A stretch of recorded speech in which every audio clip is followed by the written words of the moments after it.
নবীজির কাছে কয়েকজন লোক এসে বলছিল, হে মুহাম্মদ, আমরা তোমার কালেমা গ্রহণ করতে চাই, কিন্তু তুমি কি জানো যে আমাদের গুনাহ কি পরিমাণ? আমাদের গুনাহ কি পরিমাণ হয়তো তোমার আন্দাজও নাই। মুহাম্মদ, আমরা শুধু শিরিক করেছি এমন না, আমরা মূর্তি পূজা করেছি এমন না। তাফসীরে কুরতুবীতে স্পষ্ট লিখছে, নবীজিকে তারা বলছে, হে মুহাম্মদ, চুরি করছি কি পরিমাণ, হিসাব নাই। জিনা করেছি কি পরিমাণ, হিসাব নাই। মদ পান করেছি কি পরিমাণ, হিসাব নাই। খুন করছি কি পরিমাণ, হিসাব নাই। জীবনটা শেষ করে দিছি গুনায় গুনায়, আজ আর কোনো হিসাব করেও কুলাইতে পারবো না, এত বেশি পরিমাণ গুনাহ আমাদের।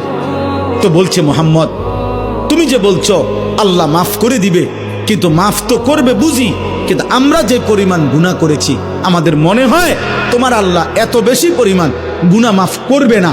গুনাহ যে আমাদের অনেক বেশি। তুমি আরেকবার তোমার আল্লাহকে জিজ্ঞেস করো, উনারে বলতে কও, উনি আমগো কি পরিমাণ গুনাহ মাফ করে দিবে। মহান আল্লাহ পাক এই আয়াত তখন নাজিল করছেন। আল্লাহ বলছে, বন্ধু আমার বান্দাদেরকে বললেন, বলেন, হে আমার বান্দা, তোমার গুনার সংখ্যা তুমি হিসাব না করে আমার মাগফিরাতের দিকে তাকাও। গুনাহ তোমার যে পরিমাণ হোক, আমার মাগফিরাত তার চাইতে কোটি কোটি গুণ বেশি, কোটি কোটি গুণ বেশি।